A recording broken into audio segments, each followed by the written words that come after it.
Hello எல்லாருக்கும் வணக்கம். இன்னைக்கு நாம எத பத்தி பார்க்க போறோம்னா, கிராங்க் ஷாஃப்ட். இன்ஜின்கள்ல கிராங்க் ஷாஃப்ட்ன்னு ஒண்ணு இருக்கும். இந்த கிராங்க் ஷாஃப்ட் என்ன வேலை செய்யுதுன்னு நெறைய பேருக்கு தெரியாது. ஸோ இந்த கிராங்க் ஷாஃப்ட் என்ன வேலை செய்யுதுன்னு பார்க்கலாம் வாங்க.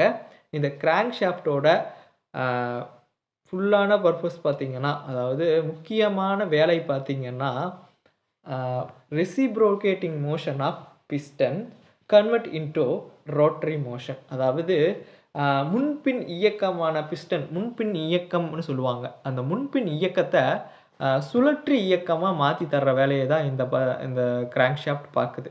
நம்ம பிஸ்டன் பார்த்தீங்கன்னா, மேல கீழ மட்டும் தான் போயிட்டு வரும்.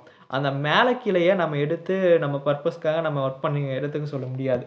ஸோ அப்படி இருந்தா நம்ம இன்ஜின் ஒர்க்க என்ன சொல்றது? இன்ஜினுக்கு நம்ம வந்து ரோட்டரி மோஷன் தான் தேவை. ஏன்னா நம்ம காரையோ இல்ல எத ஓட்டுறதா இருந்தாலுமே அது வந்து சுழற்று இயக்கத்துல தான் இருக்கு. ஸோ நமக்கு வேண்டியது சுழற்று இயக்கம் தான். ஸோ இந்த சுழற்று இயக்கத்த நான் வந்துட்டு இந்த ரெசிப்ரோகேட்டிங் அந்த முன்பின் இயக்கத்துலேருந்து சுழற்று இயக்கமா மாத்தணும். ரெசிப்ரோகேட்டிங் மோஷன்லேருந்து கன்வெர்ட் இன்டூ ரோட்டரி மோஷனா மாத்தணும். ஸோ அதுக்கு நான் யூஸ் பண்ணிக்கிற பொருள் பேர் தான் கிராங்க் ஷாஃப்ட். இந்த கிராங்க் ஷாஃப்ட் பார்த்தீங்கன்னா, இந்த பிஸ்டனோட கனெக்டிங் ராடுலேருந்து கனெக்ட் ஆயிருக்கும். அதாவது பிஸ்டன்லேருந்து கனெக்டிங் ராடு கனெக்ட் ஆகி இந்த கிராங்க் ஷாஃப்ட்ல கனெக்ட் ஆகியிருக்கும்.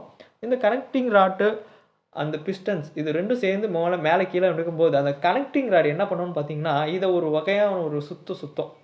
இந்த கனெக்டிங் ராடும் தான் வந்துட்டு முக்கியமான வேலைய பார்க்கும். இந்த சுத்துறதுக்கு. ஸோ அந்த ரெசிப்ரோகேட்டிங் மோஷன் வரும். அந்த கனெக்டிங் ராட்லேருந்து இந்த ரெசிப்ரோகேட்டிங் மோஷன் வரும். அத இது ரோட்டரி மோஷனா கன்வெர்ட் பண்ணிக்கணும். இந்த கிராங்க் ஷாஃப்ட் தான் அந்த ரோட்டரி மோஷனா நம்ம கன்வெர்ட் பண்ணி அந்த ரெசிப்ரோகேட்டிங் அதாவது முன்பின் இயக்கத்த அது ஒரு சுழற்று இயக்கமா மாத்தி நமக்கு தரும்.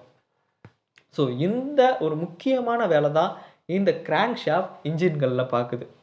ஸோ இந்த இந்த கிராங்க் ஷாஃப்ட்ட வச்சு தான் நாம வந்துட்டு அந்த ரெசிப்ரோகேட்டிங் மோஷனையே சுழற்று இயக்கமா நம்ம மாத்தி அதாவது ரோட்டரி மோஷனா மாத்தி நம்ம எடுத்துக்கிறோம்.